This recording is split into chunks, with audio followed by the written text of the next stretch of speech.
மானம் வந்தே பெரிதென கொண்டு வாழ்வது நமது சமுதாயம். மானம் வந்தே பெரிதென கொண்டு வாழ்வது நமது சமுதாயம். மரண பயங்கரம் சூழ்ந்து வந்தாலும் மாறிவிடாது ஒரு நாளும்.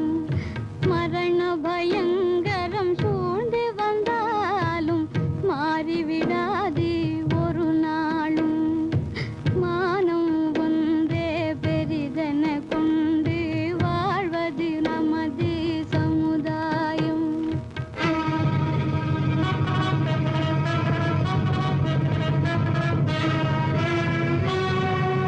போர் என்று கேட்டவுடன் விஜயனின் தேவி புவியாள பிறந்த மகன் தன்னை அழைத்தாள்.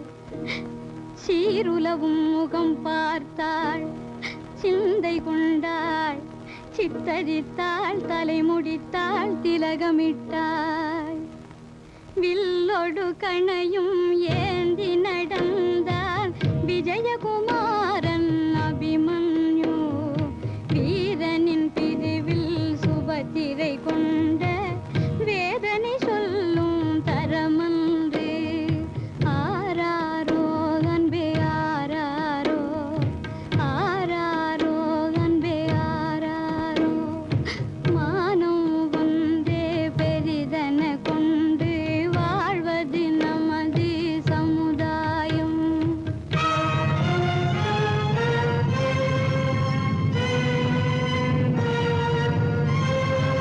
கௌரவர்கள் படை கண்டான் விஜயன் மைந்தன், கை கணைக்கு விருந்தென்று மனமகிழ்ந்தான். தாயிட்ட திலகமும் தந்தையின் சொல்லும் தன் துணையாய் கொண்ட மகன் சிரித்து நின்றான், சிரித்து நின்றான். கடலலை போலே சேனைகள் கண்டும் கலங்கிடவில்லை அபிமன்யு. மடிவதென்றாலும் மானம் காக்க மடிவது தானே உயர்வென்றார்.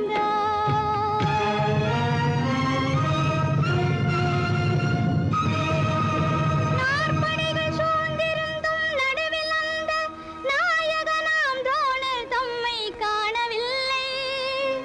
துரோணர் எங்கே, துரோணர் எங்கே என்றான். தோளிடையே வில்லோடும் துரோணர் வந்தார், துரோணர் வந்தார், வந்தார் துரோணர்.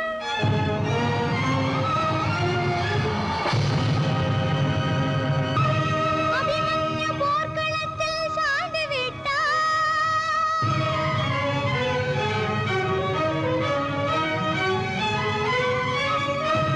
அபிமன்யு போர்க்களத்தில் சாய்ந்து விட்டார்.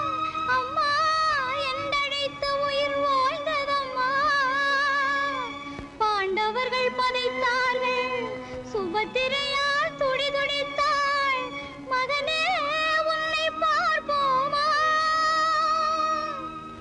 எங்கு சென்றாய் மகனே, நீ எங்கு சென்றாய், எங்கு சென்றாய்? போது நிறுத்து. பாண்டவர்கள் அழுது சோகம் கொண்டாடி இருக்கலாம். கண்ணீர் வடிக்கும் கோழை பாட்டு எனக்கு தேவையில்லை. என் மகன் வீர மரணத்திற்கு கேட்ட தாலாட்டு பாடு, பாடு.